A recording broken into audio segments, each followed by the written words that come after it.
Στην εφημερίδα.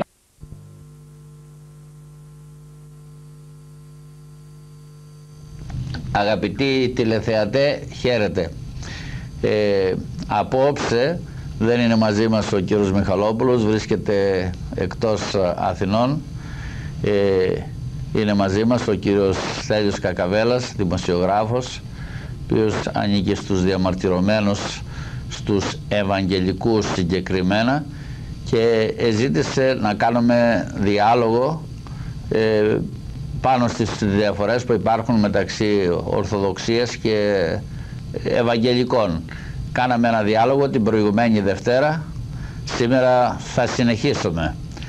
Ο διάλογος θα γίνει με τρόπο πολιτισμένο, δεν έχει σκοπό ούτε ο Ορθόδοξο να εξουθενώσει τον Ευαγγελικό, ούτε ο Ευαγγελικό να εξουθενώσει τον Ορθόδοξο. Θα προσπαθήσουμε να βρούμε την αλήθεια, και όταν υπάρχει η καλή προαίρεση και η ταπείνωση και ευρεθεί η αλήθεια, θα υποταχθεί όποιος βρίσκεται στην πλάνη στην αλήθεια. Κύριε Κακαβέλα, σας ακούμε. Ευχαριστώ. Καταρχήν θέλω να κάνω μια διευκρίνηση. Είπα και την προηγούμενη φορά, την προηγούμενη Δευτέρα, ότι δεν βρίσκομαι εδώ ούτε ως εκπρόσωπος κάποιας κινήσεως ή κάποιας εκκλησίας. Απλώς όταν απεχώρησα από την Ορθόδοξη Εκκλησία, διότι μελετώντας το Λόγο του Θεού διεπίστωσα ότι ορισμένα πράγματα δεν με ικανοποιούσαν, τίποτα άλλο. Δεν έχω τίποτα εναντίον ούτε της Ορθοδοξίας και πολύ περισσότερο με τους ανθρώπους, που ανήκουν στην Ορθοδοξία. Θέλω να κάνω λοιπόν την εξής διευκρίνηση. Δεν εκπροσωπώ καμία κίνηση, δεν εκπροσωπώ καμία εκκλησία, απέναντίας. Ήταν αυτόβουλη η απόφαση, προσωπική μου απόφαση, χωρίς να το γνωρίζει κανείς. Τηλεφώνησα στον κύριο Μιχαλόπουλο, ο οποίος ευγενέστατα μου είπε γιατί να μην ακουστεί και μια άλλη φωνή. Εγώ είμαι αιρετικός εντός εισαγωγικών κατά την Ορθόδοξη πίστη. Και κατόπιν τούτου μου είπε ο κύριος Μιχαλόπουλος, θέλεις να έρθεις? Λέω, έρχομαι, ευχαρίστως. Και με πήρε το πιο προηγούμενο Σάββατο στο τηλέφωνο και μου είπε, έρχεσαι την Δευτέρα? Ευχαρίστως, έρχομαι. Και ήρθα και κάναμε μια συζήτηση εδώ με τον αγαπητό και σεβαστό τον κύριο Σωτηρόπουλο απάνω σε ορισμένα θέματα της Γραφής.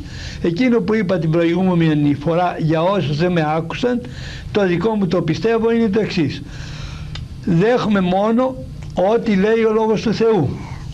Και είπα ακόμα ότι πιστεύοντας, αυτό λέει ο Λόγος του Θεού, πιστεύοντας εις τον Ιησού Χριστόν, εις το έργο που έκανε απάνω στο Σταυρό και αποδεχόμενος αυτή τη θυσία, λέει ο Λόγος του Θεού ότι το αίμα του Ιησού Χριστού μας καθαρίζει από πάσης αμαρτίας, δικαιωνόμαστε. Και στην Εφεσίους είπα Β10 λέει κατά χάριν είστε σωσμένοι, όχι από έργα, για να μην καυχηθεί κάποιος ότι ξέρεις με τα έργα μου θα πάω στον ουρανό. Αυτό βασικά σε πολύ χοντρές και γενικές γραμμές. Θέλω να επαναλάβω για μια φορά ακόμη, μην υπάρξει καμιά παρεξήγηση, ότι δεν έχω ούτε ζήτησα την έγκριση καμιάς εκκλησίας. Απλώς η ταυτότητά μου υποχρεωτικά γράφει Ευαγγελικός, όπως και επειδή ήμουν παλιά εκδότης και είχα μια επιχείρηση εκδοτική που έβγαζα εφημερίδες και έγραφα φυσικά, η ταυτότητά μου λέει ότι είμαι δημοσιογράφος. Αυτά όμως δεν έχουν ισχύ για τα πράγματα του Θεού. Το τι λένε ταυτότητες? Στον ουρανό θα πάμε Ορθόδοξοι, Καθολικοί, διαμαρτυρόμενοι, διότι οι διαμαρτυρόμενοι είναι το τρίτο δόγμα και ως γνωστόν στο Παγκόσμιο Συμβούλιο των Εκκλησιών συμμετέχουν και τα τρία δόγματα, και οι Ορθόδοξοι και οι Καθολικοί και οι διαμαρτυρόμενοι. Μάλιστα. Κατόπιν τούτου λοιπόν είπα εντός εισαγωγικών διαμαρτυρόμενος, διότι δεν θεωρώ τον εαυτό μου διαμαρτυρόμενο. Υποχρεωτικά ανήκω στο δόγμα των Ευαγγελικών, πιστεύω αυτά που λέει ο Λόγος του Θεού και είμαι πρόθυμος σε οποιαδήποτε ερώτηση του αγαπητού και σεβαστού κυρίου Σωτηρόπουλου να απαντήσω, όπως εκείνος μου δήλωσε ότι θα απαντήσει σε όποια δική μου απορία και ερώτηση. Και από εκεί θα κρίνετε εσείς και θα βγάλετε τα συμπεράσματά σας. Ευχαριστώ πάρα πολύ. Κύριε Κακαβέλα, παρακαλώ. Είπατε ότι φύγατε από την Ορθοδοξία.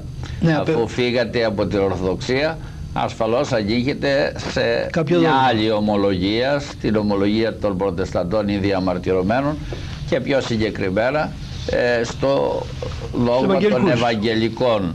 Δεν είναι αναγκαστικό ότι γράφεστε Ευαγγελικός, είναι φυσικό, εφόσον δεν είστε Ορθόδοξος, να ανήκετε σε κάποια άλλη ομολογία. Μάλιστα. Είπατε ότι στηρίζεστε στο Λόγο του Θεού. Μάλιστα. Υπάρχουν σήμερα στον κόσμο χιλιάδες ομολογίες, δηλαδή έχει ο χριστιανικός κόσμος κατατιμηθεί σε χιλιάδες κομμάτια. Ένα από αυτά τα κομμάτια είναι η Ευαγγελική, και όλες οι ομολογίες, όλες οι παραφιάδες του Προτεσταντισμού και ο Παπισμός και η Ορθοδοξία, όλοι ισχυρίζονται ότι στηρίζονται στο Λόγο του Θεού και κατέχουν την αλήθεια. Δεν είναι το ζήτημα ότι αν κρατούν οι Ορθόδοξοι, οι Παπικοί, οι χιλιάδες ομολογίες των Προτεσταντών στα χέρια τους στην Αγία Γραφή. Το ζήτημα είναι ποιος εξηγεί σωστά την Αγία Γραφή. Όταν εξηγούμε σωστά την Αγία Γραφή σε ζητήματα πίστεως, είμαστε σωστοί χριστιανοί. Εάν εξηγούμε εσφαλμένα την Αγία Γραφή σε ζητήματα πίστεως, τότε είμαστε αιρετικοί, γιατί η Γραφή γνωρίζει τη σωστή πίστη και την πλάνη η αίρεση. Μιλάει για αιρέσεις απολίας. Και εμείς ασφαλώς παραδεχόμαστε ότι ο Ιησούς Χριστός είναι ο σωτήρ, το αίμα του Ιησού Χριστού καθαρίζει μας από πάσης αμαρτίας. Θεωρούμε ανεπαρκή τα έργα μας για να σωθούμε. Μάλιστα. Με το σπαθί μας, να εκφραστώ έτσι, δεν μπορούμε ασφαλώς να σωθούμε. Σωστά. Χρειάζεται το έργο του Χριστού, η θυσία του Χριστού για να σωθούμε. Αυτό όμως δεν σημαίνει ότι η πίστη μας πρέπει να είναι απλώς νοησιαρχική, λογοκρατική πίστης. Η πίστη πρέπει να είναι δύναμης προς πνευματική ζωή, ρίζα πνευματικής ζωής, διότι και τα δαιμόνια πιστεύουν.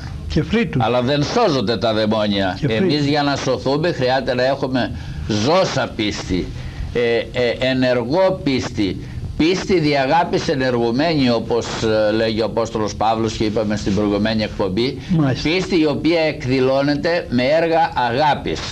Ούτε η πίστη μόνη της καταξιώνεται, ούτε τα έργα μόνα τους καταξιώνονται στο χριστιανισμό, αλλά η πίστη καταξιώνεται εάν δεν είναι νεκρά, δεν είναι χωρίς έργα αλλά με έργα, και τα έργα καταξιώνονται αν είναι καρπή της πίστεως. Μάλιστα. Ο Απόστολος Παύλος τονίζει περισσότερο την πίστη, εξέρει περισσότερο την πίστη.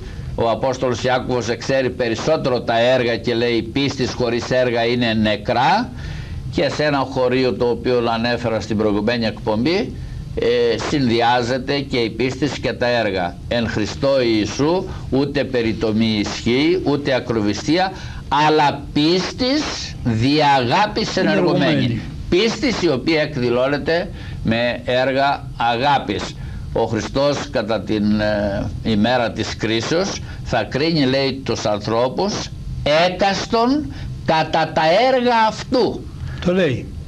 Δεν θα κριθούμε μόνο κατά την πίστη μας, αλλά και κατά τα έργα. Μάλιστα. Και ενώ τα έργα μόνα τους χωρίς την πίστη είναι ανεπαρκή να μας σώσουν, με την πίστη όμως αποκτούν αξία, και από τα έργα που κάνουμε θα καθοριστεί και ο βαθμός της σωτηρίας και της δόξης που θα έχει ο καθένας. Ο Παύλος που έκανε μεγάλα έργα και πολλά έργα θα έχει μεγαλύτερη σωτηρία, μεγαλύτερη δόξα. Μάλιστα. Συμφωνούμε σε αυτά? Ναι. Τώρα να έρθω... Όχι, μια διευκρίνηση από αυτού. Ναι. Ο ληστής απάνω στο σταυρό, ναι, δεν πρόλαβε να κάνει έργα ο καημένος. Ναι. Έκανε απλώς διαπίστωση με Κύριε. Ναι, σωστό. Το Κύριε πάει να πει, ναι, ότι τον αναγνώρισε. Αλλά εμείς δεν είμαστε καθυλωμένοι πάνω στο σταυρό. Όχι. Εμείς έχουμε ελεύθερα τα χέρια και τα πόδια και πρέπει να τρέξουμε και πρέπει να κουνήσουμε τα χέρια να κάνουμε έργα. Μάλιστα. Ο παράλυτος να μην κάνει έργα. Να μου επιτρέψετε, πριν μου λύσετε μια απορία, να μου επιτρέψετε με πολύ λίγα λόγια να σας πω μια... Συντόμως μόνον, επειδή ο χρόνος είναι, όπως λέει ο Απόστολος, συναισθαλμένος, περιορισμένος. Να μην το πω τότε. Όπως θέλετε, κύριε Κακαβέλα. Ήθελα να πω μια περίπτωση που ξέρω πάρα πολλές, μια περίπτωση ανθρώπου ο οποίος εσώθηκε την τελευταία στιγμή. Και το τελευταίο δευτερόλεπτο, αν περάσει από τον αμαρτωλό η έννοια του Θεού και συμβεί μέσα στη συνείδησή του νιγμός μετανοίας, στην καρδιά του. Ναι, στη συνείδησή του, ναι. Η καρδιά, η συνείδηση. Η καρδιά είναι εκείνη η οποία δέχεται, λέει αν με την καρδιά σου. Ναι, αυτό που λέει, με το στόμα σου ομολογήσεις. Η καρδιά πολλές φορές σημαίνει συνείδηση. Το ίδιο είναι πράγμα. Όχι, με συγχωρείτε, διαφωνώ. Και ενώπιον αυτού λέει πίσω με τα σκαρδία ημών, ίσως τα συνειδήσεις, θα καθησυχάσω με τα συνειδήσεις. Είναι στην πρώτη καθολική επιστολή του Ιωάννου. Η πρώτη διαφορά μας. Ναι. Πουθενά και προς Ρωμαίους επιστολή, επειδή τη μελετάω, το είπαμε και τα είπα πρώτη καθολική του Ιωάννου. Πρώτη καθολική του Ιωάννου λέει ότι πίσω μεν ενώπιον αυτού τα καρδία ημών. Λοιπόν, εάν αγαπούμε το Θεό, ναι, και κάνουμε και τα καλά έργα, θα καθησυχάσω με τα καρδίας, δηλαδή τα συνειδήσεις μας ενώπιον του Θεού, ο οποίος γνωρίζει τα πάντα. Τις παροιμίες τις οποίες και τις κατέχετε, τι λέει ο Θεός? Λέει, Ιε μου, δώσ' μου την καρδιά σου. Ίσον την καρδιά σου. Οι λέξεις καρδία της βουλήσεως ως εβραϊκή έννοια άλλοτε σημαίνει την καρδιά σαν έδρα του συναισθηματικού κόσμου, όπως στην ελληνική γραμματεία.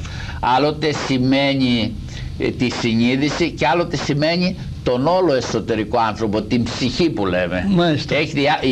Οι λέξεις είναι πολυσήμαντες μέσα στη γραφή. Είναι πολυσήμαντες. Αλλά δεν είναι αυτό το θέμα μας. Όχι, τώρα. Δεν είναι το θέμα μας, αλλά το θέμα μας είναι ότι αν δεν ξεκαθαριστεί το ένα-ένα, μην πάμε παρακάτω. Λέει ο Παύλος, ναι, εάν με την καρδία σου πιστέψεις και με το στόμα σου ομολογήσεις, λέει ο Λόγος Θεού. Πρέπει στην καρδιά μου, με το μυαλό, όλοι πιστεύουν. Ναι. Αλλά με την καρδιά θέλω να δω τι γίνεται. Με την καρδιά. Με την ψυχή εννοεί, γιατί η καρδιά είναι ένας μυς. Όρος, όχι, δεν μιλάμε για την ακριβώς, την πνευματική καρδιά. Ακριβώς. Συνοούμε, αλλά αυτά που λέμε σημαίνει τα λέμε για αυτούς μας ακούνε. Η καρδιά εδώ, όταν λέει ο Παύλος πλέον να πιστεύεις με την καρδιά και να ομολογείς με το στόμα, εννοεί η καρδιά την ψυχή, τον έσω άνθρωπο. Μάλιστα. Λοιπόν, είναι ευρυτάτη η έννοια της λέξης καρδία στα εβραϊκά.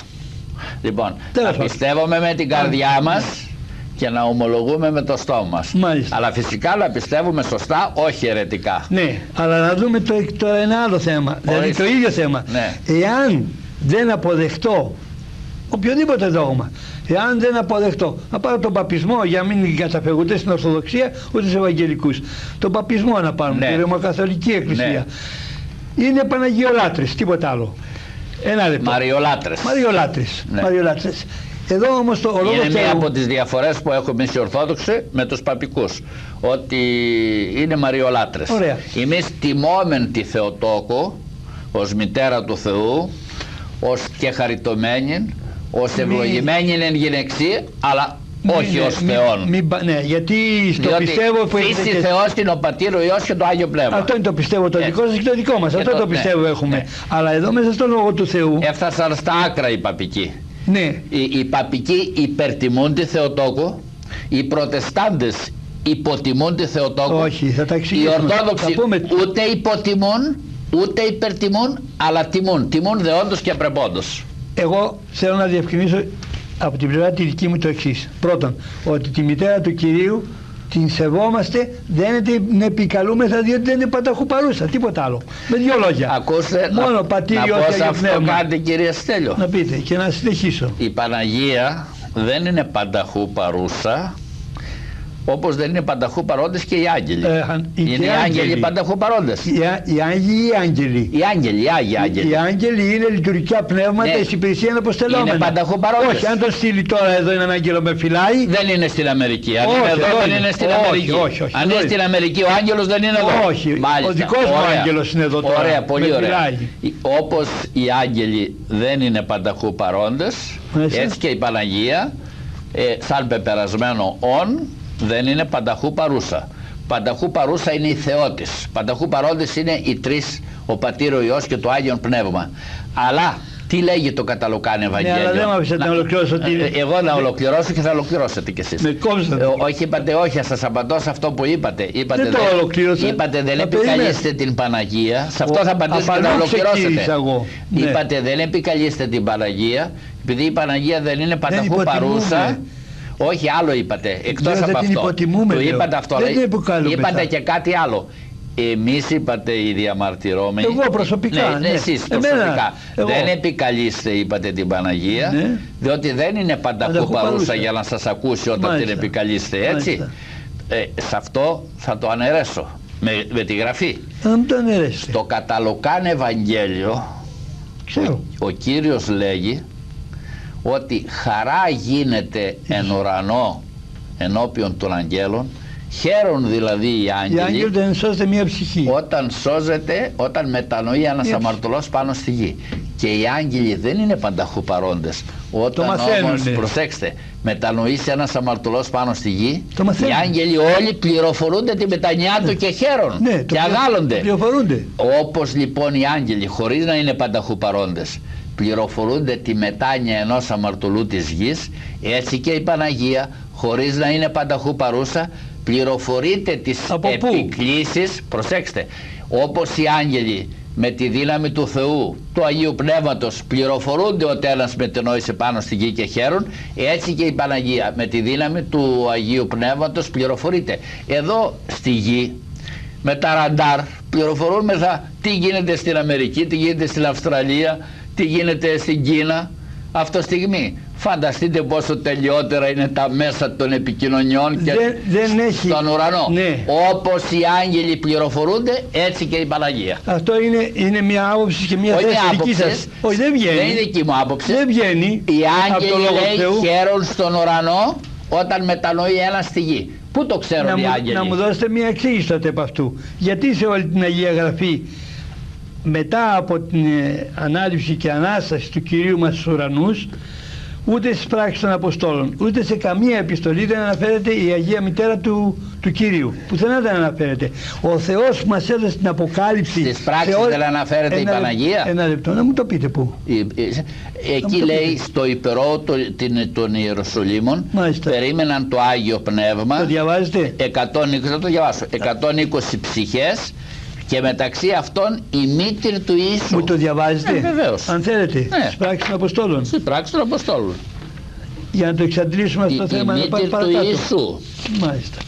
Βεβαίως. Στις πράξεις. Στις πράξεις, βεβαίως.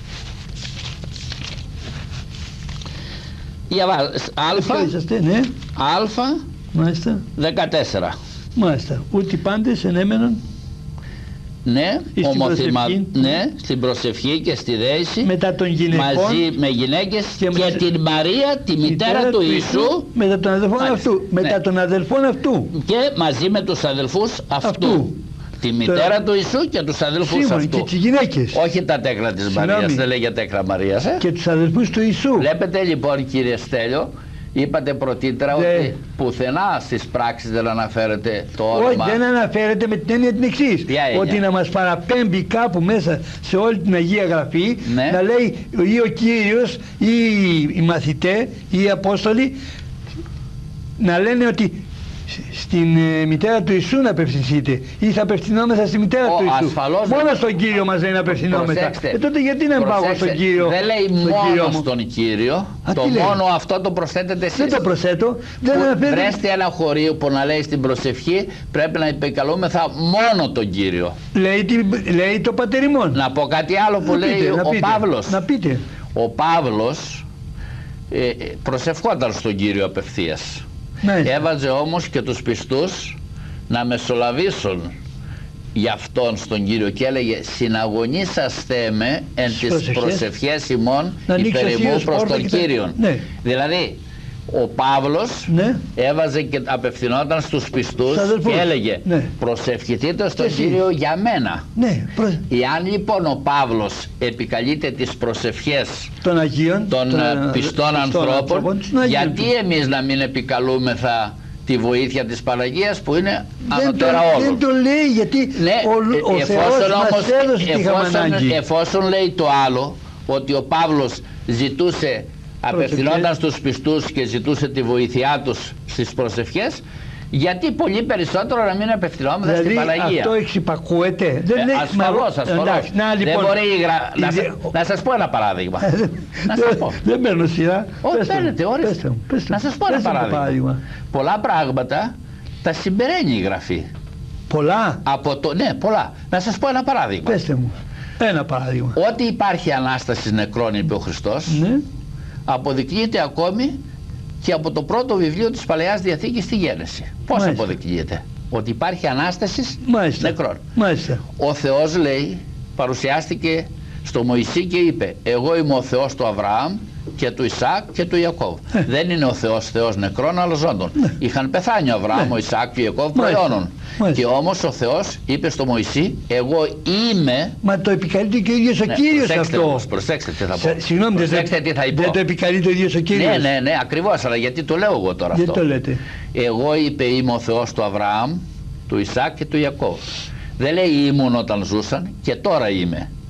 Αυτό αποδεικνύει ότι ο Αβραάμ και ο Ισαάκ και ο Ιακώβ ζούσαν σε ένα άλλο κόσμο. Βέβαια. Αλλά πώς αποδεικνύει την Ανάσταση αυτό? Αυτό το ανέφερε ο Κύριος για να αποδείξει την Ανάσταση των νεκρών.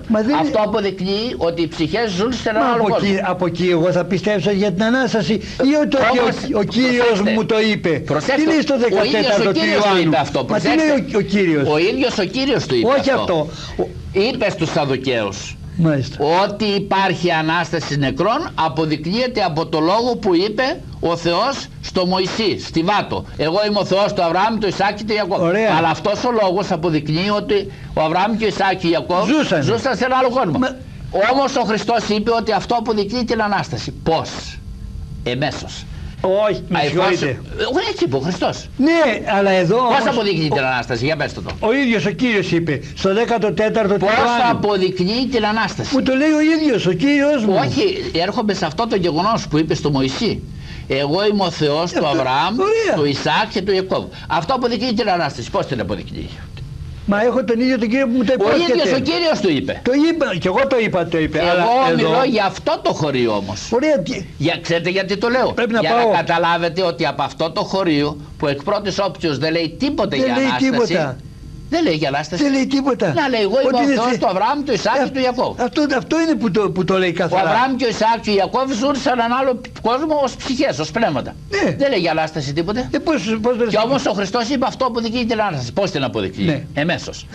Ότι εφόσον ο άνθρωπος με το θάνατο δεν εκμηδενίζεται και υπάρχει σε ένα άλλο κόσμο ως πνεύμα, ως ψυχή ο άνθρωπος, ζών πνεύμα, ζώσα ψυχή, η ψυχή τείνει να επανέλθει στο σώμα και έτσι θα γίνει Ανάσταση. Θέλω να πω, μην θέλετε ακριβώς όλα τα πράγματα να αποδεικνύονται κατά λέξη και ευθέως και αμέσως.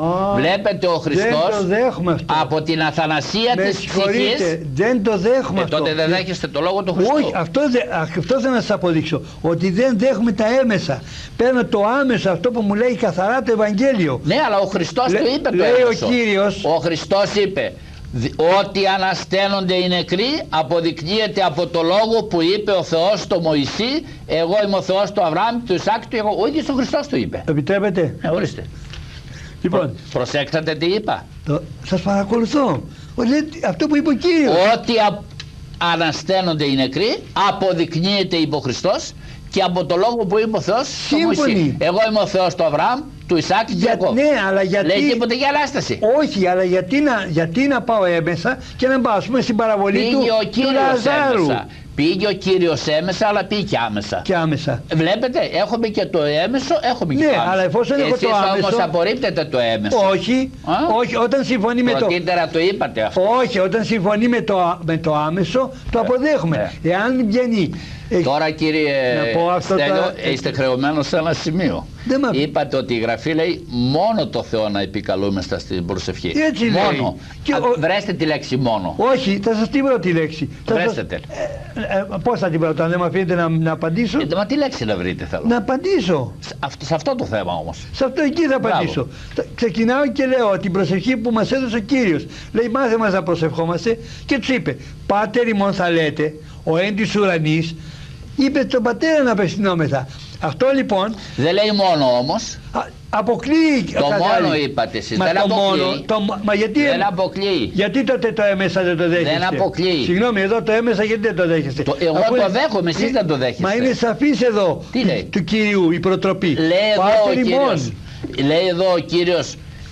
Εδώ και ένα τύπο προσευχής. Μάλιστα. Τότε πρέπει να σας πω σύμφωνα με τη δική σας λογική μόνο αυτή την προσευχή να λέμε. Το Πάτερ μόνο εν της ουρανής και καμία άλλη προσευχή. Είναι ο τύπος, με συγχωρείτε, είναι ο τύπος αυτός. Δεν είναι αυτή η προσευχή μου. Εγώ όταν προσέχουμε το πρωί διαβάζω μία ώρα Γραφή και μία ώρα προσεύχουμε. Εδώ να βρείτε ότι λέει μόνο στο Θεό να απευθυνόμεθα. Εκεί κολλήσαμε. Είναι αυτό που κολλήσαμε. Εσείς το σας λέω, ναι, σας λέω το Πάτερ ημών. Δεν λέει μόνο. Μα λέει στον Πατέρα να απευθύνουμε. Πουθενά άλλου. Σε εκείνη την περίπτωση μάλιστα στον Πατέρα. Δεν θα μου λέγει ο Κύριος και σε άλλη περίπτωση αποκλείει να απευθυνθούμε και σε Αγίους. Βεβαίως, και θα μου το έλεγε. Ο Θεός. Όχι, μην το λέτε. Ο Θεός, ό,τι είχα ανάγκη μου το έδωσε εδώ μέσα. Μην το λέτε, θα μα το σε ανθρώπους θα καταφύγω, σε εντάγματα ανθρώπων. Σε ανθρώπους. Ο Παύλος έλεγε, προσευχόταν απευθείας στο Θεό, αλλά έβαζε και μεσολαβητάς, μεσίτες δηλαδή, τους πιστούς και έλεγε να προσευχηθείτε κι εσείς για μένα στο Θεό. Και εγώ θα σας το ζητήσω. Ο Παύλος το έκανε. Και εγώ θα σας ζητήσω και θα σας πω. Ξέρετε τι λέει η Γραφή. Ναι. Πολύ ισχύει η δέησης δικαίου. Εν θέρμος γενομένη. Το να προσευχηθεί ένας δίκαιος για σένα ή για μένα, ναι. Αυτό το λαμβάνει υπόψη ο Θεός. Γι' αυτό και εμείς παρακαλούμε τους Αγίους. Και στο Μαλαχία λέει ότι οι προσευχές μαζεύονται απάνω στον ουρανό. Δεν το λέει στο Μαλαχία στο τέλος. Και στην Αποκάλυψη λέει για όλες τις προσευχές των Αγίων. Η Γραφή λοιπόν, αφού την κατέχουμε και οι δύο, πρέπει να την ερμηνεύουμε σωστά. Να μου πείτε εσείς πού βγαίνει ότι θα απευθυνθώ και σε οποιοδήποτε άλλον. Προσέξτε, σας λέω κι εγώ. Ναι. Πού βγαίνει ότι δεν πρέπει να απευθυνόμεθα σε άλλον. Γιατί ό,τι είχε να μου δώσει ο Θεός. Γιατί λες εσύ το ένα, λέω κι εγώ το άλλο. Ό,τι ήτανε, μου το έδωσε ο Κύριος, ο Πατέρας του Ιησού Χριστού και ο ίδιος ο Κύριος μας το έδωσε γραμμένο μέσα στο λόγο δεν του. Δεν περιλαμβάνονται όλα μέσα στο γραπτό λόγο. Όλα. Όχι. Ούτε θα προσθέσεις, θα αφαιρέσεις τίποτα. Προσέξτε. Αλίμονες εκείνον που θα κάνει διαστροφή. Αυτό το λέει για την Αποκάλυψη. Όχι. Για την Αποκάλυψη. Να το δούμε και στην Παλαιά. Και στην Παλαιά. Όχι, στην να πάω στο Δευτερονόμιο. Στο ΚΒ της Αποκαλύψεως. Το ξέρω, το έχω υπόψη μου. Λοιπόν, διαβάστε το. Τι λέει στο ΚΒ της Αποκαλύψεως. Ούτε μία και εάν της επιθεί επιτάφτα, σε αυτά που γράφονται μέσα στην Αποκάλυψη. Όχι, για όλο το λόγο. Επιτάφτα. Αυτά που γράφονται μέσα στην Αποκάλυψη. Μόνο, όχι. Για αυτά λέει. Στα άλλα μπορούμε να βάζουμε. Λοιπόν, όχι, δεν μπορούμε. Αλλά γι' αυτό λέει όμως εδώ. Όχι, αγαπητέ. Γι' αυτό λέει όμως εδώ. Και εμείς δεν προσθέτουμε ούτε αφαιρούμε από αυτό. Αλλά ξέρετε τι λέμε. Ξέρετε τι λέμε. Προσθέτεται. Όχι, δεν προσθέτουμε ούτε αφαιρούμε. Όταν με παραπέμπετε να προσέχουμε στους Αγίους και στην Παναγία, προσθέτεται. Διότι δεν μου το έπρεπε εδώ μέσα. Δεν προσθέτουμε, διότι εγώ σας έφερα απόδειξη. Ότι ο Παύλος απευθυνόταν σε χριστιανούς και τους παρακαλούσε να μεσητεύσουν στο Θεό για αυτό. Και εγώ μπορώ να σας ζητήσω, σας παρακαλώ. Κύριε Σωτήρα, σας παρακαλώ. Λοιπόν, βλέπετε, στο Θεό όμως σας εάν μπορείς να πεις σε μένα που είμαι ένας αμαρτωλός και τυποτένιος, πολύ περισσότερο μπορεί να πεις στην Παναγία. Δεν είσαστε αμαρτωλός και που είναι πολύ μεγάλη. Συγγνώμη, εδώ τώρα πάλι διαφωνώ. Εάν έχετε πάρει τον Ιησού Χριστό στην καρδιά σας, είσαστε παιδί του Θεού και σαν παιδί του Θεού μπορείτε να προσέχετε. Αλλά δεν πάβω να είμαι πολύ κατώτερος από την Παναγία και από τον Απόστολο Παύλο. Με συγχωρείτε, πού το λέει αυτό η Γραφή, ότι είσαστε κατώτερος? Όχι, μην ανακατεύετε. Σαν τον Παύλο είμαστε και σαν τη Θεοτόκο. Ως προς τη θέση. Για τη Θεοτόκο ελέγχεται ότι είναι η και χαριτωμένη. Το πιο χαριτωμένο πλάσμα, το πιο θεωμένο πλάσμα. Για τον Παύλο θα σας απαντήσω. Είμαστε παιδιά του Θεού όλοι. Αν έχετε 5 παιδιά, ναι. Κάνετε διάκριση. Κάνουμε διάκριση. Ο Ιακώβ έκανε διάκριση. Τον Ιωσήφ που ήταν καλύτερος τον αγαπούσε περισσότερο. Και ο Παύλος στην Καινή Διαθήκη έκανε διάκριση. Ο Παύλος. Ναι. Ο Χριστός ο ίδιος. Ο Χριστός ο ίδιος, ναι, που είναι Θεός έκανε διάκριση. Μάλιστα. Τον Πέτρο, τον Ιάκωβο και τον Ιωάννη τους αγαπούσε περισσότερο. Ήταν πιο κοντά του. Κατά λόγων δικαιοσύνης. Γιατί ήταν πιο ενάρετοι. Ποιος το λέει αυτό? Το λέει το Ευαγγέλιο. Τους τρεις αυτούς τους ξεχώρισε. Πέστε μου το, πώς το λέει. Πάνω στη μεταμόρφωση. Μόνο ο Ιωάννης το είπε. Προσέξτε, πάνω στη μεταμόρφωση πήρε 3 μαθητάς. Ναι, όχι, τον Πέτρο, τον Ιάκωβο και τον Ιωάννη. Αγαπούσε περισσότερο. Μόνο ο Ιωάννης το λέει για τον εαυτό του. Αγαπούσε περισσότερο, διότι ήσαν πιο ενάρετοι. Δηλαδή νομίζετε ότι εμείς είμαστε ίσοι με τον Παύλο? Θα γίνει, αγαπητοί τηλεθεατές, ένα μικρό διάλειμμα για διαφημίσεις και θα συνεχίσουμε.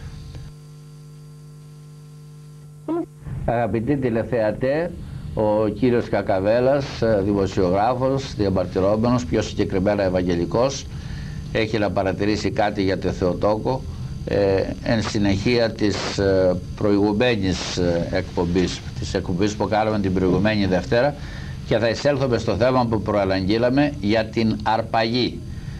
Ακούμε, κύριε Κακαβέλα. Δύο διευκρινήσεις. Το ένα είναι το θέμα, όχι για τη Θεοτόκο, για τον Κύριό μας που λέει στις παροιμίες, στο Δέλτα που διαβάζατε, Δέλτα 4, παροιμίες, είπατε ότι μιλάει για τον Κύριο, το Δέλτα 4, για τον Κύριό μας τον Ιησού Χριστό. Δέλτα 4. Παροιμίες, δεν μου είπατε? Ναι, ναι. Αν δεν κάνω λάθος. Ναι, ναι. Και λέει, και με δίδασκε και με έλεγε, αυτό δεν είναι? Διότι, το 3, διότι και εγώ εστάθην Υιός του πατρός μου, αγαπητός και μονογενής ενώπιον της μητρός μου. Ενώ το κείμενο, τον Εβδομήκοντα, το παραδεγμένο και από το Πατριαρχείο και από την Ορθόδοξη Εκκλησία, λέει το ίδιο εδάφιο, Υιός γάρ εγενόμην καγώ πατρί υπήκος και αγαπόμενος εν προσώπο μητρός. Δεν λέει μονογενής, εδώ δεν το αναφέρει. Δηλαδή αυτό που ο Αρχιμανδρίτης, ο Νεόφυτος Βάμβας, που έκανε τη μετάφραση από το πρωτότυπο που είναι τον Εβδομήκοντα εκ του Εβραϊκού, δεν το αναφέρει αυτό το πράγμα. Ακούστε, το προσέθεσε. Ναι.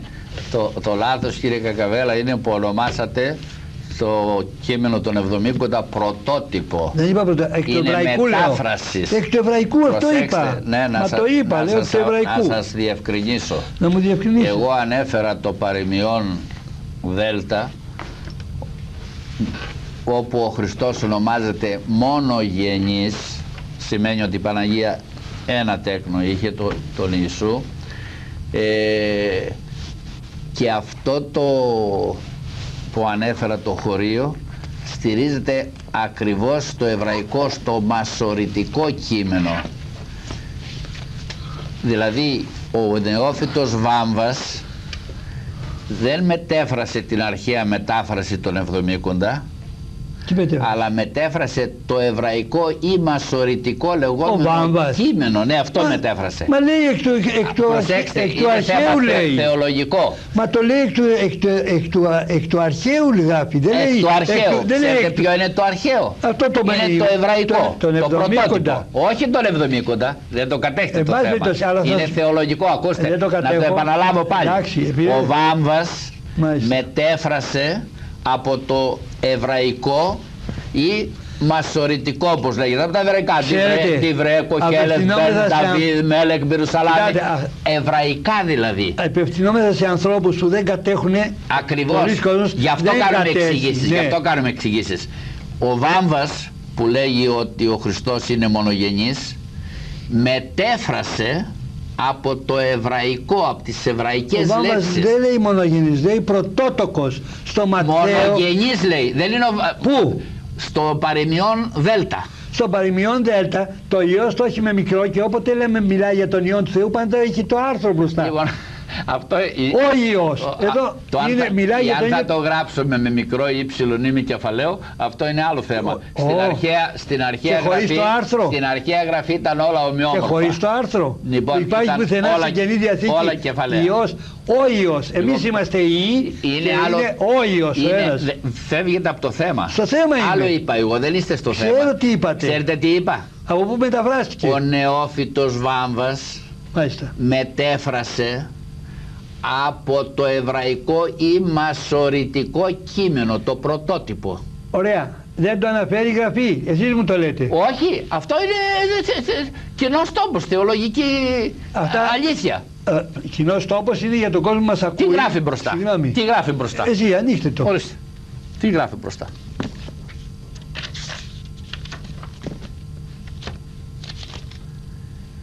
Μεταφραστέτα εκ των θείων αρχετύπων. Αρχέτυπα δεν τα εβραϊκά. Αρχέτυπα. Αυτά είναι τα αρχέτυπα. Τι εννοεί αρχέτυπα? Ξέρετε τι εννοεί αρχέτυπα? Μάλιστα. Από το εβραϊκό κείμενο. Για όνομα του Θεού. Διότι οι Εβραίοι, προσέξτε, για την Παλαιά Διαθήκη μιλάμε. Αρχέτυπο της Παλαιάς είναι το εβραϊκό. Οι προφήτες έγραψαν στην εβραϊκή γλώσσα. Από εκεί μετέφρασε την Παλαιά Διαθήκη. Γι' αυτό δεν περιλαμβάνει ο Βάμβας τα 10 δευτεροκανονικά βιβλία που έχει μετάφραση τον Εβδομήκοντα. Τον Τοβίτ, τους Μακαβαίους, Σοφία Σιράχ, Σοφία Σολομόντος, Ναι. την επιστολή του Ιερεμία. Δεν τα περιλαμβάνει αυτά, διότι αυτά δεν είναι στο εβραϊκό ή μασοριτικό, στον κανόνα του εβραϊκού ή μασοριτικού. Συνεπώς εγώ ανέφερα χωρίο από το εβραϊκό ή μασοριτικό, όπου ο Χριστός ονομάζεται μονογενής. Είπα όμως στην προηγουμένη εκπομπή ότι έχω και άλλα χωρία για την Αγία Παρθενία της Θεοτόκου, ότι η Παναγία ένα ιόν είχε, ένα τέκνο είχε, τον Ιησού. Να φέρω κι άλλο χωρίον? Όχι, γιατί, κοιτάτε. Να φέρω, γιατί θα σας φέρω κι εγώ τα χωρία. Να φέρετε κι εσείς. Με αυτή περίπτωση. Φέρτε εσείς χωρίο που να δείχνει ότι η Παναγία είχε και άλλα τέκνα. Από όπου αναφέρεται, να πάρω το Ματθαίο πρώτα. Στο Ματθαίο. Ότι είχε και άλλα τέκνα. Ναι, στο Ματθαίο. Αφήστε. Δώστε μου τουλάχιστον χρόνο. Ορίστε. Να μπορώ να τα φέρω τα χωρία. Ορίστε. Άνετα Λοιπόν, σας είπα θα μιλήσετε. Άνετα. Α Ματθαίος 25 δάφιο. Και δεν εγνώριζεν αυτήν έως σου εγέννησε τον Υιόν αυτής τον πρωτότοκον και κάλεσε το όνομα αυτού Ιησούν. Το έως σου πάει να πει ότι κατόπιν την εγνώρισε. Όχι, δεν πάει να πει αυτό, να το αποδείξω. Δεν πάει να πει. Ναι, να το αποδείξω. Όχι, δεν πάει να πει αυτό. Όχι, να το αποδείξω. Αυτό δεν πάει να πει. Να το αποδείξω. Θα με ακούσετε? Να τελειώσω και τώρα γιατί... Ένα-ένα. Για να μπορούν και οι τηλεθεατές να μας παρακολουθούν. Ένα-ένα. Δεν εγνώρισε αυτήν, συζυγικά εννοείται, σαρτικά εννοείται. Ο Ιωσήφ δεν εγνώρισε την Παρθένον έως σου εγέννησε τον Υιόν αυτής. Μάλιστα. Τον πρωτότοκο. Που είναι η έμφαση. Θα το πούμε και το παρακάτω. Τα είπαμε και την προηγουμένη. Όχι, και τώρα να το πείτε, αφού το λέτε όλο το πρωτότοκο. Και δεν εγνώρισε αυτήν, να σου γέννησε τον Υιόν αυτή στον πρωτότοκο. Πολύ ωραία. Και κάλεσε το όνομα αυτή. Ακούστε τώρα. Άρα πρωτότοκος ο Ιησούς. Προσέξτε. Πρωτότοκος ο Ιησούς. Είπα την προηγουμένη φορά ότι ο Υιός που προεγεννάτο από μητέρα που γεννούσε για πρώτη φορά, μάλιστα, έλεγε το πρωτότοκο. Λεγόταν πρωτότοκος, ασχέτως αν ακολουθούσε ή όχι άλλο τέκνο. Πολλές φορές δεν ακολουθούσε δεύτερο τέκνο. Αυτό είναι σωτηριακό. Όχι, το λέει θέμα. μέσα η γραφή. Όχι, είναι σωτηριακό θέμα. Είναι άλλο το θέμα τώρα. Αυτό είναι, αν είναι σωτηριακό. Μην φεύγετε από το θέμα. Όχι, το θέμα μου είναι. Μην φεύγετε από το θέμα. Το θέμα μου είναι. Συζητάμε αυτό το θέμα τώρα. Θέλετε... Εάν είναι σωτηριακό ή όχι, είναι άλλο θέμα. Θα το εξετάσουμε. Λοιπόν, το ότι λέγεται πρωτότοκος δεν σημαίνει ότι υπήρχε και δευτερότοκος. Δεν σημαίνει κατά ανάγκη. Όχι. Δεν σημαίνει. Διότι η γραφή, επαναλαμβάνω, το παιδί που γεννιόταν με πρώτη γέννηση το ονομάζει πρωτότοκο και μερικές φορές δεν ακολουθεί δεύτερο τέκνο. Μάλιστα. Ένα αυτό. Σας είπα επίσης την προηγουμένη φορά. Μάλιστα. Θα προσέξετε όμως, δεν θα... Όχι, σας ακούω. Ξεφυλίζετε. Όχι, είμαι όλη δεξιά γιατί πρέπει να σας είπα επίσης ότι στο πρώτο κεφάλαιο της προς Εβραίους επιστολής, μάλιστα, ο Χριστός ονομάζεται πρωτότοκος, μάλιστα, και ο Υιός του Θεού, όχι ο μόνον Υιός της Παρθένου, ο Υιός του Θεού ονομάζεται πρωτότοκος πάλι, και όμως δεν έχει δεύτερο Υιό ο Θεός, είναι μονογενής ο Χριστός, και όμως ονομάζεται πρωτότοκος γιατί? Ο μονογενής διότι το πρωτότοκος του Θεού λέγεται και πρωτότοκος. Πού το λέει πρωτότοκος? Ο μονογενής. Εβραίος Α6. Ανοίξτε. Πρωτότοκος. Ανοίξτε. Εβραίος Α6. Μα αυτή είναι η ερμηνεία. Εβραίος Α6. Το ξέρω το εδάφιο. Πέστε το ξέρω. Ορίστε. Μιλάει. Πρωτότοκος είναι ως άνθρωπος και ως Θεός. Όχι. Ορίστε. Πέστε μου. Τι. Όταν δε πάλιν εισαγάγει τον πρωτότοκον εις την οικουμένη λέγει και προσκυνησά τους αν αυτό πάντες άγγελοι Θεού.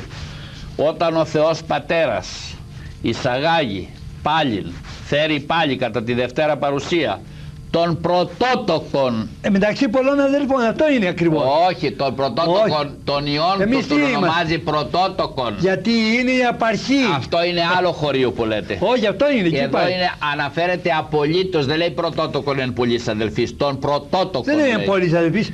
Τον πρωτότοκον λέει. Αν ξέρετε γιατί λέει πρωτότοκος. Ανοίξτε και το 12 κεφάλαιο της προς Εβραίους να δείτε τι σημαίνει πρωτότοκος. Γιατί εσείς νομίζετε ότι πρωτότοκος σημαίνει ότι ακολουθούν και άλλα παιδιά.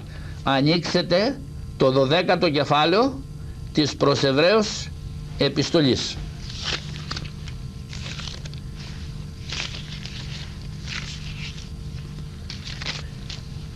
Και διαβάσετε από το 22 στίχο. Θα δείτε πάλι τη λέξη πρωτότοκος. Αλλά προσήλθε της όρος Ιών και εις πόλης Θεού ζώντος στην επουράνιο Ιερουσαλήμ και εις μυριάδας αγγέλων. Πανηγύρι και εκκλησία πρωτοτόκων εν ουρανής απογεγραμμένων. Εμείς είμαστε οι πρωτότοκοι, οι πρώτοι είμαστε η απαρχή. Προσέξτε, όχι. Εδώ μιλάει για όλους όσοι σώζονται και πάνε στον ουρανό. Ναι. Τους ονομάζει πρωτοτόκος. Ακριβώς. Τι σημαίνει πρωτότοκος εδώ? Ότι μόνο τα πρωτότοκα παιδιά πηγαίνουν στον παράδεισο? Όχι, αλλά εμείς είμαστε οι πρωτότοκοι όλοι. Από όλη την έννοια? Με την έννοια ότι εμείς που δεχτήκαμε τον Ιησού. Όχι. Ξέρετε τι θα πει πρωτότοκος εδώ? Ναι. Όχι ότι στην παράδεισο πηγαίνουν μόνο τα πρωτότοκα παιδιά, διότι λέει στον ουρανό είναι οι πρωτότοκοι. Εννοεί ότι πηγαίνουν μόνο τα πρωτότοκα παιδιά και τα άλλα πηγαίνουν κόλαση? Ξέρετε τι εννοεί? Το πρωτότοκος, επειδή ο πρωτότοκος είχε προνόμια, το πρωτότοκος μετέπεσε στην έννοια του εκλεκτός. Δεν είχε αδελφούς ο Κύριος. Φεύγετε από το θέμα, να τελειώσουμε αυτό το θέμα. Είναι το θέμα. Να τελειώσουμε αυτό το θέμα και θα πάμε παρακάτω. Το πρωτότοκο σημαίνει εκλεκτός Υιός. Σύμφωνοι. Και εγώ σας ερωτώ, ο Χριστός είναι εκλεκτός Υιός του Θεού Πατρός και εκλεκτός Υιός της Παρθένου και μοναδικός Υιός. Ο Κύριος μας είχε αδέρφια. Γαλάτας Α19. Το έχετε υπόψη σας στο εδάφιο? Το ξέρετε? Βεβαίως. Απ' έξω το ξέρετε. Ο Χριστός είχε αδελφούς, ναι. Αλλά λέει λοιπόν, άλλον δεν των Αποστόλων δεν είδα, ημί Ιάκωβον των αδελφών του Κυρίου. Μάλιστα. Συμφωνώ. Ημί Ιάκωβον των αδελφών του Κυρίου. Θα μ' ακούσετε τώρα? Ναι, από πού ήταν αδελφός? Θα σας πω από πού ήταν αδελφός. Με προσέξτε όμως. Γιατί μας ακούνε και οι αγαπητοί. Ωραία, γιατί κάθομαι εδώ, δεν σας πω. Λοιπόν, δεν θα φύγετε όμως σε άλλο θέμα. Να τελειώσει αυτό. Είπατε αν ο Χριστός είχε αδελφούς. Βεβαίως η Αγία Γραφή αναφέρει αδελφούς του Χριστού. Αλλά ήταν πραγματικοί σαρκικοί αδελφοί? Θα σας κάνω ένα άλλο ερώτημα. Αναφέρει τον Ιωσήφ το Ευαγγέλιο ως πατέρα του Ιησού? Τον αναφέρει ως... Όχι, σας ερωτώ μόνο. Ναι, τον αναφέρει με ποια έννοια? Τον αναφέρει ως πατέρα. Δεν ήταν όμως πραγματικός πατέρας. Αφού λέει ότι δεν την είχε γνωρίσει, άρα δεν ήταν παιδί του, λοιπόν, το λέει. Και λέει τον αναφέρει λοιπόν ως πατέρα. Λέει στους γονείς του, στον πατέρα της μητέρα του. Φεύγετε όμως, εγώ άλλο σας ρώτησα. Η Αγία Γραφή αναφέρει τον Ιωσήφ ως πατέρα του Ιησού, αλλά δεν ήταν πραγματικός πατέρας. Όχι, το είπαμε. Αναφέρει τον Ιωσήφ και ως γονέα του Ιησού. Επορεύονται οι γονείς αυτού κατέτος. Μάλιστα. Έτσι, αλλά δεν ήταν πραγματικός γονεύς. Όχι, γιατί ξέρουμε εκ των προτέρων στο Ευαγγέλιο. Έτσι και εδώ αναφέρει αδελφούς του Ιησού, ναι, αλλά δεν ήταν πραγματικοί αδελφοί. Πού τους βρήκε? Θα απαντήσω. Ναι. Γι' αυτό ο Ιάκωβος αρχίζοντας την επιστολή του, ναι, ξέρετε τι λέει? Ο Ιούδας, ναι, ο καλός Ιούδας, ναι, αρχίζοντας την επιστολή του τι λέει? Ιούδας, αδελφός του Ιακώβου, δούλος δε του Ιησού Χριστού. Μάλιστα.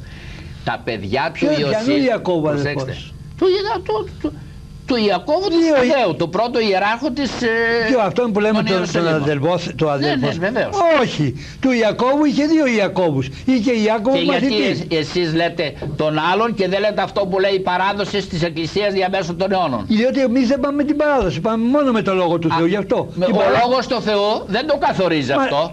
Ο Λόγος του Θεού λέει να ακούμε και τις παραδόσεις. Όχι, δεν μου λέτε οι πατέρες... Όχι, το λέει αυτό ή δεν το λέει?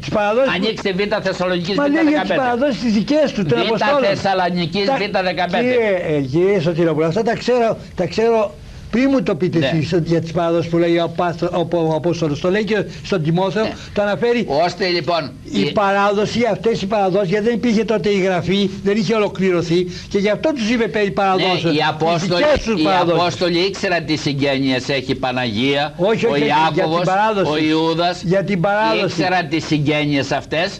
Και στους χριστιανούς τους πληροφορούσαν για τις συγγένειες. Δηλαδή, δεν μπορεί εσύ από τον 20ο αιώνα και εγώ, ναι, 20 αιώνες μακριά από την Αποστολική εποχή, να ξέρουμε τι συγγένειες είχε η Παναγία και ο Ιάκωβος και ο Ιούδας κλπ. Δηλαδή αυτό δεν μαρκεί το βιβλίο. Το βιβλίο αυτό δεν το διασαφηνίζει. Θα καταφύγω σε ανθρώπους να σας ή θα μου πούνε. Εσείς βρήκατε που λέει η αδελφή του Ιησού και λέτε σίγουρα σαρκική αδελφή. Και εγώ βρήκα τον Ιωσήφ που τον λέει πατέρα του Ιησού και όμως δεν είναι σαρκικός πατέρας. Δεν είναι, διότι προηγουμένως μας έχει πει ότι μάλιστα, δεν εγνώρισε τώρα αυτή. να σας πω και εγώ το επιχείρημά μου. Μάλιστα.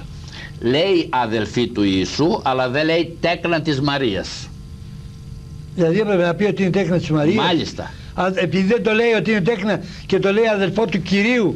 Και εγώ έχω αδελφούς, αλλά δεν είναι από την ίδια μάνα. Μπορείτε να μου αποδείξετε. Είναι από τη μάνα που είχε ο πατέρας μου από την πρώτη του γυναίκα. Μπορείτε να μου αποδείξετε από πού είναι τα παιδιά αυτά. Μάλιστα, τα αποδείξω. Τα 4 αγόρια και οι αδελφές. Να το αποδείξω. Μόνο θα με ακούσετε. Όχι με την παράδοση. Όχι με την παράδοση, με τη γραφή. Με τη γραφή. Και τη γραφή λέει να παραδεχόμαστε και την παράδοση. Δεν λέει για παράδοση. Γιατί με συγχωρείτε. Β' Θεσσαλονικής Β' 15. Στήκετε και κρατείτε τα παραδόσεις τα οποία σας παρέδωκα, είτε διαλόγου προφορικά είτε διεπιστολής γραπτά. Και τα γραπτά και τα προφορικά. Αυτοί που είχαν το πνεύμα το Άγιο, τους είχε χρήσει ο Θεός αυτούς μόνο. Αυτοί πληροφόρησαν την Εκκλησία. Κανείς άλλος. Και έφτασαν οι πληροφορίες μέχρι σήμερα. Και εσείς δεν δέχεστε τις αρχαίες πληροφορίες και βγάζετε δικά σας. Μα δεν λέει ούτε ο Αθανάσιος, ούτε ο Γρηγόριος, ούτε κανείς λέει τους πατέρες. Θα σας αποδείξω. Ούτε ο Πολύκαρπος, κανείς δεν λέει. Θα σας αποδείξω τώρα. Έχω διαβάσει ακούστε, νέα ιστορία τουλάχιστον μέχρι την περίοδο του Κωνσταντίνου, του Αγίου Κωνσταντίνου. Τουλάχιστον μέχρι εκεί ξέρω ότι κανείς δεν επικαλέστηκε. Τον παραδέχεστε τον Κωνσταντίνο ως Άγιο? Όχι. Είπατε του Αγίου Κωνσταντίνου. Όχι, δεν τον παραδέχομαι. Γιατί τον είπατε Άγιο Κωνσταντίνο? Έτσι τον αναφέρετε εσείς. Τι να σας τον υποτιμήσω? Δεν είπατε τον λέμε εμείς. Εσείς τον είπατε Άγιο Κωνσταντίνο. Τον είπα, πώς θα το πω. Και δεν τον παραδέχεστε. Δηλαδή, τι ήθελε να λέω την Παναγία, τη λέω Μαρία. Γιατί δεν τον παραδέχεστε τον Κωνσταντίνο ως Άγιο? Γιατί εγώ αυτό από την ιστορία την εκκλησιαστική που διάβασα, είδα ότι μέχρι τελευταία στιγμή λέει δεν είχε βαπτιστεί, λέει ο Κωνσταντίνος. Βαπτίστηκε όμως. Η βάπτιση σε δικαιώνει και σε εξασφαλίζει να μπει στον ουρανό. Βεβαίως. Όταν βαπτίζεσαι δικαιώνεσαι. Ο ληστής όταν μετανόησε, είπατε την τελευταία ώρα, σώθηκε, δικαιώθηκε. Καλά, δεν είχε ακόμη καθιερωθεί το βάπτισμα, αλλά τι είπατε πρωτήτρα στην αρχή? Ο ληστής την τελευταία ώρα σώθηκε.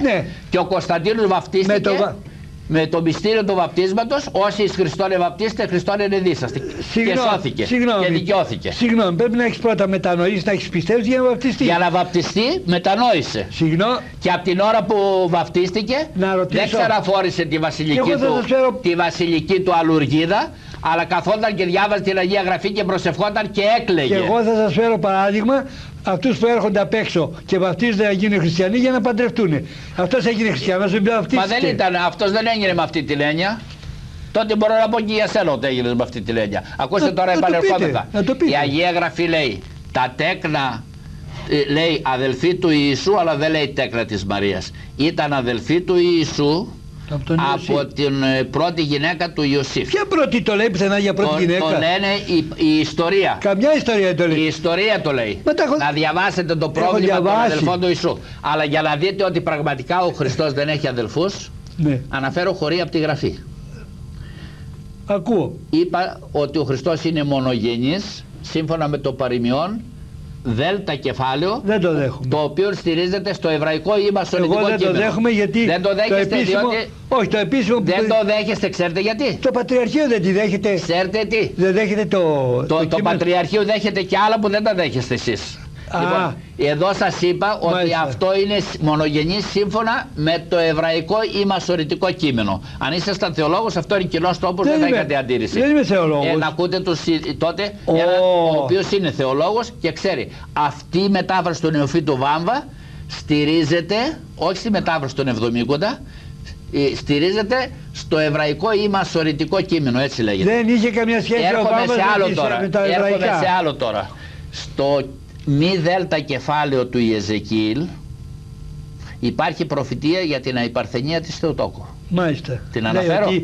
Όχι. Λέει θα γεννηθεί την Παρθένο. Όχι, δεν λέει τέτοιο πράγμα. Μάλιστα. Αυτό είναι του Ισαΐα, στο 7ο κεφάλαιο. Ναι. Εγώ είπα το μη δέλτα του Ιεζεκίηλ. Ναι, τι λέει εκεί? Δεν μου το επενθυμίστε. Ο Ιεζεκίηλ διαμακρών σε πολλά κεφάλαια του βιβλίου του περιγράφει ένα ναό.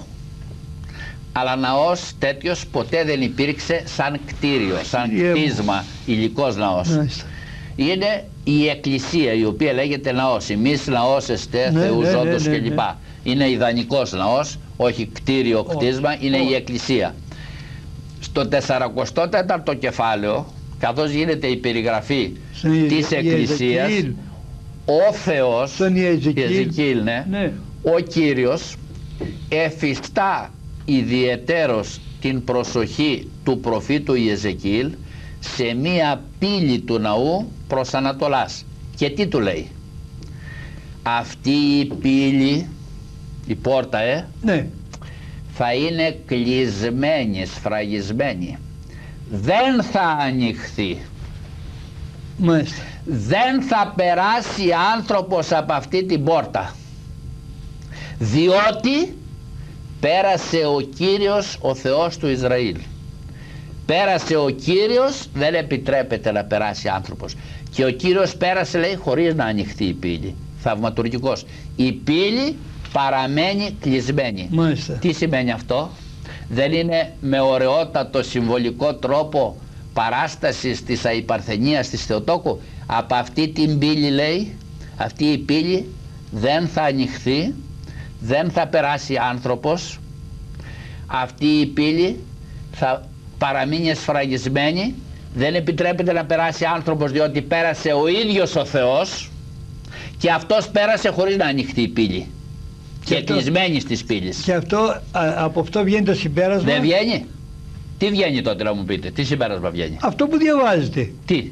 Δηλαδή είναι συμβολικό? Συμβολισμός είναι αυτός? Είναι, ασφαλώς είναι. Συμβολισμός, αφού είπαμε ότι δεν πρόκειται για κτίριο. Για την Αγία Μητέρα του Κυρίου μας. Όχι, πρόκειται για τη μάνα τη δική σου ή τη δική μου τότε. Από τη δική μου μάνα και από τη δική σου πέρασε άνθρωπος. Με συγχωρείτε, αν πρόκειται να...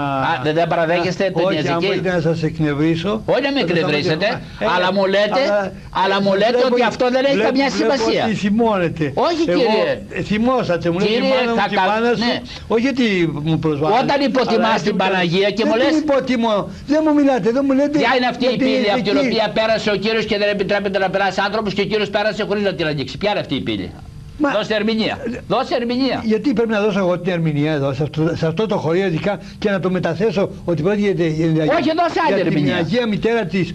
Αν δεν πρόκειται κατά τη γνώμη σου για την Θεοτόκο, πες μου μια άλλη ερμηνεία. Όχι. Ποια είναι η πύλη να σας πω που πέρασε ο ίδιος ο Θεός και δεν την άνοιξε? Δεν έχω απάντηση. Αυτό είναι. Έχει απάντηση η Εκκλησία. Όχι, δεν έχω απάντηση. Έχει απάντηση η Εκκλησία. Αυτό όμως εγώ δεν είμαι υποχρεωμένος να το δεχτώ. Όταν συλλαμβάνεσαι σε κάτι, λες δεν έχω απάντηση. Όχι, θα σου πω και άλλα χωρία. Αφού δεν έχω απάντηση, θα σου πω και άλλα χωρία. Αυτό το βγάζετε συμπερασματικά. Εγώ θέλω να μου πείτε από την Καινή Διαθήκη.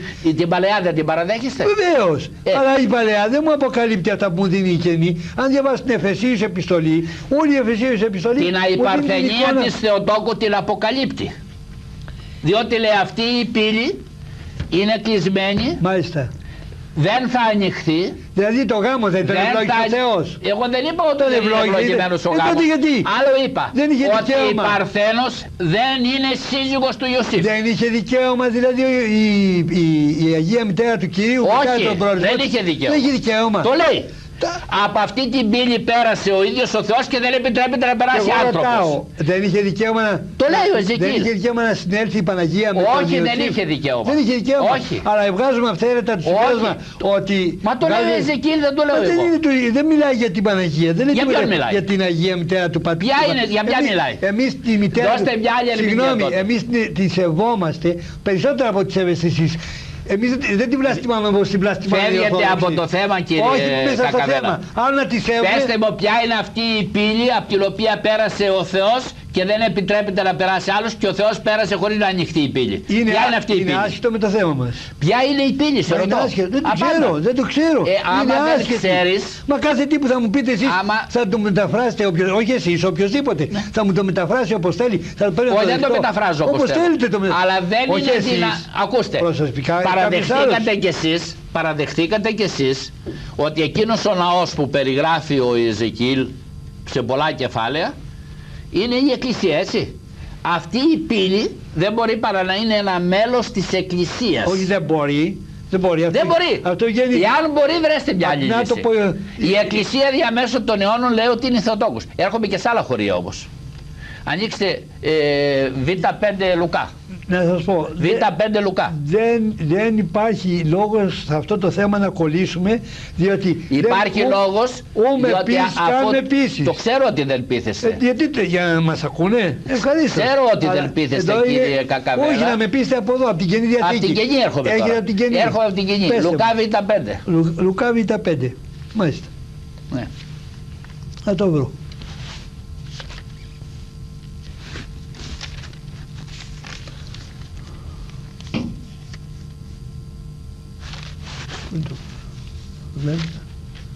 Β5 4 μάλιστα. Διαναπογραφή μετά της Μαριάμ της ιραβωνισμένης με αυτόν εις γυναίκα της ή το έγκυος. Της μεμνηστευμένης αυτό γυναικός λέει το κείμενο. Ναι, καλά. Εδώ την είχε πάρει στο σπίτι μετά το όραμα, μετά το όνειρο, μετά το όραμα του αγγέλου, την είχε πάρει στο σπίτι τη Θεοτόκο. Τι αναφέρει το Ευαγγέλιο? Του Μαθαίου. Λέει ότι την πήρε στο σπίτι. Μη φοβηθείς, λέει, να παραλάβεις την γυναίκα σου στο σπίτι σου. Μπράβο. Την πήρε στο σπίτι. Μάλιστα. Και η ημέρα που πέραν, που ο μνήστορ έπαιρνε τη μνηστή του στο σπίτι, θεωρείται η ημέρα του γάμου. Έτσι είναι στο εβραϊκό δίκαιο. Λοιπόν, αφού την πήρε στο σπίτι, έτσι, θεωρείται η ημέρα του γάμου την ημέρα που την πήρε στο σπίτι. Έπρεπε να την ονομάζει μετά όταν κατέβηκαν για να γεννήσει στην Βιθλεέμ, να έπρεπε να την ονομάζει σύζυγο γαμετή. Δεν την ονομάζει σύζυγο γαμετή, την ονομάζει μεμνηστευμένη. Ενώ την πήρε στο σπίτι και η μέρα που έπαιρνε ο μνήστορ τη μνηστή στο σπίτι θεωρείται η ημέρα του γάμου, εξακολουθεί η σχέση να είναι σχέσεις μνηστείας, αραβώνων, όχι γάμου, όχι συζυγικής σχέσεως. Θα αναφέρω κι άλλο χωρίο. Ο Χριστός πάνω από το Σταυρό εμπιστεύτηκε τη μητέρα του στον Ιησού. Αν είχε άλλα παιδιά θα ήταν προσβολή να την αναθέσει στον Ιησού, στον Ιωάννη. Στον Ιωάννη την εμπιστεύτηκε. Ναι. Αν είχε και άλλα παιδιά η Παναγία θα ήταν προσβολή να αναθέσει. Θα σας πω και εγώ για το γιατί. Γιατί δεν είχαν πιστέψει ακόμα οι αδελφοί του. Δεν είναι θέμα πίστεως. Τα παιδιά, ακούστε, και τα κοσμικά παιδιά έχουν υποχρέωση να φροντίζουν τις μητέρες τους, και αν πεις να αναθέσεις σε ένα ξένο άνθρωπο είναι προσβολή για τα παιδιά και για τα κοσμικά παιδιά. Καταρχήν δεν κάνουμε διάλογο. Εγώ τελικά ξέρετε θέλω να πω ότι αυτά δεν είναι σωτηριακά. Εγώ έχω βγάλει συμπέρασμα από το λόγο του που μελετάω. Πίστεψε στον Ιησού Χριστόν, στη θυσία του με την καρδιά σου. Πίστεψε το με την καρδιά σου. Δεν γράφει μόνο και μετά αυτό, το πνεύμα το Άγιο, γράφει πολλά λόγια που πρέπει να πιστεύουμε. Μα με αυτό. Ξέρετε τι λέει η Γραφή? Ναι. Ένα γιώτα. Αν απορρίψεις και δεν το παραδέχεις, σε πας κόλαση. Αναβλήτα. Οπότε εγώ δεν απορρίπτω τίποτα από τη λέει ο λόγος. Αλλά εσύ λες ένα μόνο παραδέχεσαι. Πίστεψε στον Κύριο δεν λέω ότι παραδέχομαι. Αγαπητοί τηλεθεατέ, φτάσαμε στο τέλος της σημερινής εκπομπής. Θεού θέλοντος. Ζητούμε συγγνώμη, διότι είχαμε υποσχεθεί ότι σήμερα θα ασχολούμεθα με το θέμα της αρπαγής. Ο κύριος Κακαβέλας είχε ορισμένες αντιρρήσεις πάνω στο θέμα της Θεοτόκου και σε άλλα θέματα που εθίγησαν την προηγουμένη εκπομπή και ασχοληθήκαμε με τα θέματα αυτά την επομένη εκπομπή, την επομένη Δευτέρα που θα είναι παρόν και ο κύριος Μιχαλόπουλος, ο συντονιστής εδώ της εκπομπής. Θεού θέλοντος θα συνεχίσουμε και θα ασχοληθούμε με το θέμα της αρπαγής. Χαίρετε, Κύριο.